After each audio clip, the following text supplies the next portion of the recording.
좋아요, 구독! 네, 최근 도지코인도 급등세를 보였잖아요. 일론 머스크가 도지코인에 관련해서 자신의 SNS에 글을 올리기도 하고 했던데요. 거기에 대해서도 한번 말씀 부탁드립니다. 네, 지금 대선을 기점으로 해서 도지코인이 어떻게 보면 가장 많이 주목을 받고 있는 코인 중에 하나로 지금 등극을 하고 있는데요. 자, 지금 화면 한번 보시면은 지금 일론 머스크가 트위터에서 글들을 올리고 있는데 도지코인과 관련해서 최근에 좀 다시 많이 올리기 시작했습니다. 네. 그동안에 도지코인에 대해서 자꾸 트위터에다 글을 올리니까 사람들이 시세 조작을 하는 것이다라는 비판들을 좀 많이 했었습니다. 네. 그리고 실질적으로 소송을 당했죠. 도지코인 보유자들 상대로 소송을 당했는데 그 소송은 기각이 됐습니다. 네. 혐의 없음으로 기각이 됐는데 결국은 일론 머스크가 이런 것들을 좀 의식을 하면서 그동안에 도지코인을 언급을 하지 않았던 거죠. 그래서 도지코인 시세가 뭔가 좀 잠잠한 움직임을 보이다가 이번 대선을 기점으로 해서 네. 변화의 조짐들이 나오고 있는데 이번에 이 도지코인에 큰 영향을 줬던 것은 앞서 말씀드렸던 정부 효율성 부서 그 부분인데 보시면은 그 효율성 부서의 이름을 갖다가 이 약자를 한번 따보면은 DOGE라고 나오죠. 네. 그래서 이게 바로 도지의 약자가 되는 겁니다. 오. 그래서 일론 머스크가 만약에 정부 효율성 부서를 만들게 되면은 그 이름을 도지로 하겠다. 줄여서 그렇게 얘기를 하니까 시장에서는 또 한 번 더 좀 흥분을 하게 된 네. 거죠. 그래서 만약에 일론 머스크가 지금 트럼프를 굉장히 적극적으로 도와주고 있는데 트럼프가 만약에 당선이 됐을 때는 도지코인에 많은 힘이 실릴 수 있겠다. 이런 전망들이 나오면서 가격이 단기적으로 좀 급등하는 움직임들을 보였습니다. 네, 이렇게 일론 머스크가 도지코인을 언급하기도 하는 것처럼 도지코인을 굉장히 좋아하는 것 같은데 비트코인과 도지코인 중에서는 어떤 걸 선택할까요? 네, 아마 많은 분들이 비트코인과 도지코인 사이에서 일론 머스크의 선택 무엇일까? 네. 가장 궁금한 부분이 아닐까 생각을 하는데요. 기본적으로 도지코인과 이 비트코인의 스탠스 차이들을 조금 볼 필요가 있습니다. 기본적으로 도지코인을 이 테슬라가 보유하고 있다. 이런 이력은 없죠. 그게 첫 번째로 좀 중요한 부분입니다. 결국은 어떤 가치 저장 수단, 자산으로서의 어떤 가치에 대해서는 일론 머스크가 도지코인에 대해서 이야기는 하지만 비트코인을 더 유의미하게 가지고 가려고 한다. 이런 증거를 좀 볼 수가 있는데 도지코인에 대해서 일론 머스크가 좋아하는 이유를 좀 한번 살펴보면은 2018년도에 비트코인을 처음 언급했다면은 도지코인 같은 경우는 2021년 2월 정도에 처음 언급을 했습니다. 그리고 그때 했던 얘기가 내가 도지코인을 좋아하는 이유는 모두의 암호화폐이기 때문이다.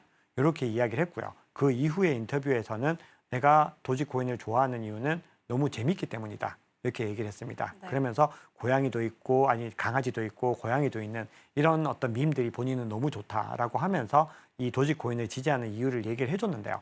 여기에서 이 일론 머스크의 어떤 방향성들을 볼 수 있는데 기본적으로 일론 머스크라고 하는 사람은 뭔가 어떤 심각한 어떤 중앙 집권화된 심각한 이런 것들보다는 뭔가 재미라든지 사람들이 어떤 커뮤니티 기반으로 호응할 수 있는 그런 것들을 실질적으로 되게 좋아하는 사람이다. 네. 요거를 볼 수 있습니다. 그래서 도지코인을 일컬어서 모두의 암호화폐다. 이렇게 이야기를 한 거고요. 그리고 이렇게 얘기한 중요한 배경에는 도지코인이 비트코인과 더불어서 가장 탈중앙화된 암호화폐라는 측면이 있습니다.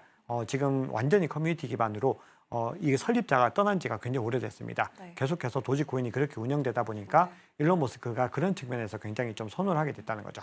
그런데 우리가 한번 생각을 해보면은 가치 저장 수단으로서 비트코인은 2,100만 개로 완전히 한정된 네. 그런 자산으로 볼 수 있는데 도지코인은 무한 발행 자산입니다. 이 얘기는 계속해서 인플레이션이 일어나기 때문에 우리가 가치 저장의 관점에서는 뭔가 좋은 자산이 아닌 거죠. 그러면 도지코인은 어떻게 활용이 될 수 있는가? 그거는 계속해서 시장에 풀리기 때문에 이걸 이용해서 뭔가 사용성의 측면에서 활용을 할 수가 있다. 이렇게 볼 수가 있는 거죠. 즉 비트코인은 가치 저장 수단으로서 자산의 관점이라면은 도지코인은 정말로 화폐의 관점으로서 네. 해석을 하고 있다는 거죠. 네, 그럼 도지코인과 비트코인 이 둘 다 수용할 가능성이 좀 있을까요? 네, 저는 개인적으로 그럴 가능성이 있다고 생각을 합니다. 그래서 앞서 말씀드렸던 것이 그런 관점들인데 우리가 이 비트코인을 보는 관점과 도지코인을 바라보는 관점이 좀 차이가 있다라는 의미입니다. 네. 그래서 도지코인 같은 경우도 이 일론 머스크가 채굴기를 사가지고 아들과 함께 채굴을 했다. 이런 포스팅을 올린 적이 있는데 이런 식으로 도지코인에 대한 어떤 접근법들은 비트코인보다는 조금 더 가벼운 느낌이 사실은 있는 거죠. 네. 그러다 보니까 둘이 사용성 자체가 좀 차이가 있는 부분들인데 우리가 이런 관점을 가져가시면 너무 좋을 것 같습니다. 어떤 상품이 나왔을 때, 어떤 제품이 나왔을 때 이것이 어떤 화폐로 가는 과정들을 한번 살펴보면은 기본적으로 처음에는 소장품의 단계에서 시작을 하게 됩니다. 네. 즉 이 물건이 새롭게 나왔다. 즉 비트코인이 새롭게 등장하면 이거는 그냥 소장품이었는데 이것이 뭔가 더 가치를 얻게 되면은 가장 먼저 가게 되는 단계가 가치 저장 수단으로서 단계를 가게 되는 거거든요. 네. 그래서 그 단계가 현재 비트코인의 단계다라고 볼 수가 있고 이 도지코인 같은 경우는 사실은 거기에서 한 단계 더 갔습니다.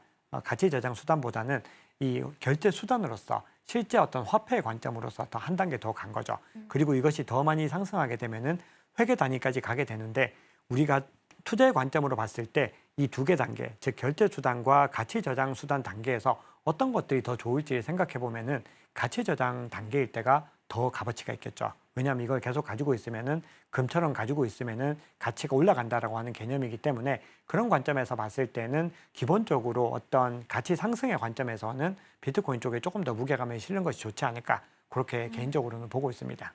지금 바로 구독을 눌러보세요. 실시간 경제 뉴스, 투자 전문가들의 다양한 시황과 정확한 분석, 또 알찬 투자 정보까지 신뢰할 수 있는 저희 서울경제TV와 함께하세요.